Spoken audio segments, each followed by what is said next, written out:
শোনো, তোমাকে বলছি, তোমার সমস্ত দুঃখের কথা তোমার রবের সাথে বলো।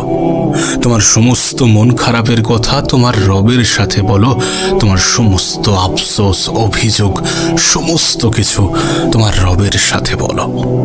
যদি কারোর প্রতি কোনো রাগ, কোনো অভিমান, কোনো অভিযোগ থাকে, তাহলে রবের সাথে বলো। যদি কাউকে নিয়ে কোনো বিচার দেওয়ার থাকে, সেটাও রবের কাছে বলো। যদি জীবন নিয়ে কোনো অপূর্ণতা থেকে থাকে, সেটাও রবের কাছে বলো। না, এখানে তোমাকে ওয়েটিং লিস্টে ফেলে রাখা হবে না। এখানে যোগাযোগ করার জন্যে কোনো মাধ্যমের প্রয়োজন পড়বে না। এখানে কথোপকথন করার জন্যে কাউকে মাধ্যম হিসাবে ব্যবহার করার প্রয়োজন পড়ে না। কোনো পীর, কোনো মুরিদ, কোনো মাওলানা, কোনো স্কলারের প্রয়োজন পড়বে না। নিঃসন্দেহে তিনি সর্বশক্তিমান, সব ক্ষমতার ঊর্ধ্বে সব থেকে বেশি ক্ষমতাবান। নিঃসন্দেহে তিনি এ পৃথিবীর সমস্ত কিছুর উপরে নিজের আয়ত্ত রাখেন। তিনি চাইলে সমস্ত কিছু করতে পারেন। তিনি চাইলে সমস্ত কিছু সম্ভব। কোনো গরিবকে ধনী করা সম্ভব, কোনো ধনীকে গরিব করা সম্ভব, কোনো অসহায়ের সাহারা দেওয়া সম্ভব, সমস্ত কিছু সম্ভব। তারপরেও এখানে কোনো ভিআইপি টিকিটের প্রয়োজন পড়ে না। রবের সাথে যোগাযোগ করার জন্য কোনো পারমিশনের প্রয়োজন পড়ে না। তুমি যে কোনো পরিস্থিতিতে, যে কোনো অবস্থানে, যে কোনো সিচুয়েশনে, যে কোনো মুহূর্তে, পৃথিবীর যে কোনো স্থান থেকে তুমি তাকে স্মরণ করতে পারো। তুমি রবের সাথে নিজের অন্তরের কথোপকথন জারি রাখতে পারো। আর রবকে যেন এই পৃথিবীর কোনো মানুষের মতো ভাবতে যেও না, যে এক কান দিয়ে শুনবে আর এক কান দিয়ে পার করে দেবে। তিনি এই পৃথিবীর মানুষের মতো নন। তিনি শ্রেষ্ঠ, তিনি শক্তিশালী, তিনি উত্তম, তিনি সর্বজনীন শ্রোতা, তিনি সর্বজনীন দাতা।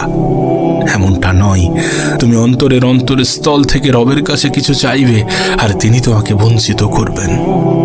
যদি সত্যি সেটা তোমার হিতে হয়, যদি সত্যি সেটা তোমার জন্য উপযুক্ত হয়, তাহলে তিনি তোমাকে কখনোই বঞ্চিত করবেন না। যদি তোমার পরিকল্পনা এবং রবের পরিকল্পনা এক হয়, তাহলে নিশ্চয়ই তুমি পাবে। যেটা চাইছো সেটাই পাবে। আর যদি না পেয়ে থাকো, তাহলে মনে করবে সেটা তোমার জন্য উপযুক্ত ছিল না। কারণ তুমি তোমার ভালো মন্দ সবসময় সঠিকভাবে বিচার করতে পারো না। আমরা আমাদের ভালো মন্দ সবসময় সঠিকভাবে বিচার করতে পারি না, কিন্তু তিনি সমস্ত কিছুর সঠিক খবর জানেন। তিনি সমস্ত কিছুর সঠিক খবর রাখেন। একটা উদাহরণ তোমাকে দিই। সাপোজ তোমার একটা স্বপ্ন আছে যে আমি একটি গাড়ি কিনবো। তোমার একটা ড্রিম কার আছে, একটা ড্রিম গাড়ি, যেটা পাওয়া তোমার কাছে একটা স্বপ্ন। সেটা বাইক হতে পারে, সেটা 4 হুইলার হতে পারে, যা কিছু হতে পারে, কিন্তু সেটা পাওয়া তোমার কাছে স্বপ্ন। মানুষের জীবনে স্বপ্ন থাকতেই পারে, আশা থাকতেই পারে, ইচ্ছা থাকতেই পারে। আশা, ইচ্ছা এগুলো থাকাটাও প্রয়োজন। কিন্তু হ্যাঁ, একবার ভাবো যে সাপোজ তুমি সেই গাড়ি, মানে তোমার সেই স্বপ্নের বাইক বা স্বপ্নের 4 হুইলার, তুমি যেটা চাইলে রবের কাছে, সেটা পেলে না। তুমি রবের কাছে চাইলে, কিন্তু রব দিলেন না। তার মানে কি এমনটা যে রব তোমার শুভাকাঙ্ক্ষী নয়? তার মানে কি এমনটা যে রব তোমার ভালো চায় না? তোমার আল্লাহ তোমার অন্তরের কথা শুনেও সেটাকে ইগনোর করলেন না? বিষয়টা মোটেই এমন নয়। একটা কথা সব সময় মাথায় রাখবে, জীবনে অনেক সময়, অনেক ক্ষেত্রে, অনেক কিছু থেকে বঞ্চিত হওয়ার মধ্যেও সুখ আছে, শান্তি আছে, অনেক কিছু লুকিয়ে আছে, পজিটিভ কিছু লুকিয়ে আছে। অনেক সময় আমরা কোনো চাকরি থেকে বঞ্চিত হই এই কারণে যে আমাদের জন্য বেটার কিছু অপেক্ষা করছে।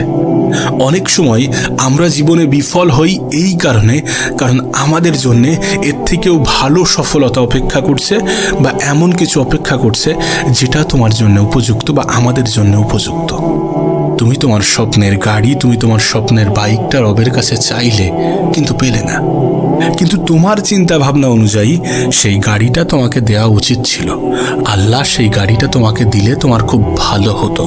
চলো কিছুক্ষণের জন্য সেটা মেনেও নিলাম। এখন রবের তরফ থেকে সাহায্য আসলো, তুমি সেই গাড়িটা পেলে, দেন তারপরে তুমি আনন্দের সহিত সেই গাড়ি নিয়ে রাস্তায় বার হলে। প্রথম 2-3 দিন কিচ্ছু হলো না, কিন্তু 1 সপ্তাহ পরে একটা বড় ধরনের অ্যাক্সিডেন্ট হলো।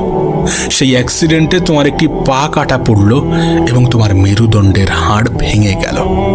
একবার ভেবে দেখো, সারা জীবনের জন্য তুমি বিছানায়।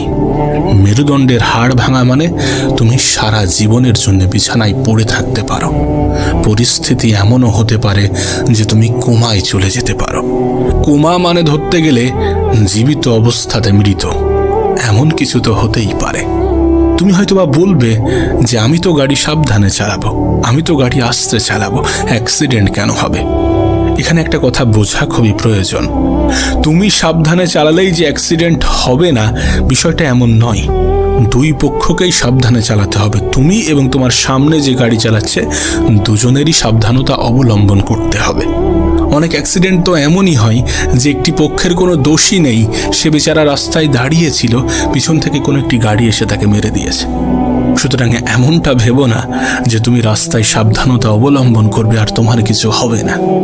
আমি তোমাকে বলি, অনেক সময় অনেক কিছু থেকে বঞ্চিত হওয়ার মধ্যেও অনেক পজিটিভিটি লুকিয়ে থাকে, অনেক সুখ শান্তি, অনেক অনেক ভালো কিছু লুকিয়ে থাকে। বিষয়টা একদম বাস্তব, একদম সত্য। তার উদাহরণ তোমাকে দেওয়া হলো।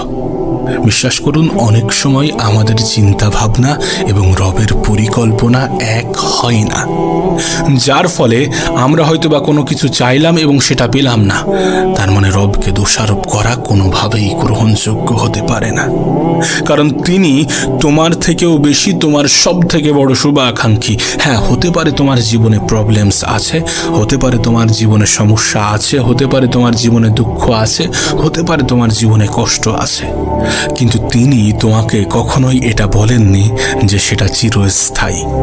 এমনটা নয় যে তোমার দুঃখ, কষ্ট, মন খারাপ এগুলো তোমার জীবন থেকে যাবে না, এগুলো তোমার জীবনের পার্মানেন্ট সঙ্গী, এমনটা নয়। তাই সর্বদা পজিটিভ ভাবার চেষ্টা করো। জীবনের নেগেটিভ পরিস্থিতি, নেগেটিভ সিচুয়েশনের মধ্যেও পজিটিভ ধারণা রাখার চেষ্টা করো, কারণ প্রতিটা নেগেটিভ জিনিসের একটা পিছনের দিকও থাকে, একটা পিছনের সাইডও থাকে, যার মধ্যে কিছু না কিছু পজিটিভিটি লুকিয়ে থাকে। আর একটা কথা নিজের অন্তরে গেঁথে নিও, তুমি তোমার রবের প্রতি যে রূপ ধারণা রাখবে, তোমার রব তোমাকে ঠিক সেই রূপে সাহায্য করবে। তিনি কেন তোমাকে সাহায্য করবেন না? যদি সেটা তোমার হিতে থাকে, যদি সেটা তোমার পক্ষে থাকে, যদি সেটার মাধ্যমে তোমার কোনো ক্ষতি না হয়ে থাকে, তাহলে অবশ্যই তিনি তোমাকে সাহায্য করবেন। তাই তো তোমাকে বলি, জীবনের যে কোনো পরিস্থিতিতে তুমি তোমার রবকে ডাকো। মনে রেখো, সেখানে কোনো পারমিশন লাগে না, সেখানে কখনো কোনো ব্যক্তিকে ওয়েটিং লিস্টে ফেলে রাখা হয় না। রবের সাথে কথোপকথনের জন্য কোনো মুফতি, মাওলানা, হুজুর, পীর সাহেব, মুরিদের প্রয়োজন পড়ে না। সরাসরি তানার সাথে যোগাযোগ করা যায়, সরাসরি তানার কাছে চাওয়া যায়, সরাসরি নিজের মনের ইচ্ছা, আকুতি, আকাঙ্ক্ষা, আক্ষেপ সমস্ত কিছু প্রকাশ করা যায়। আর এটা মনে রেখো, তোমার রব তোমার ফিরে আসার অপেক্ষায়।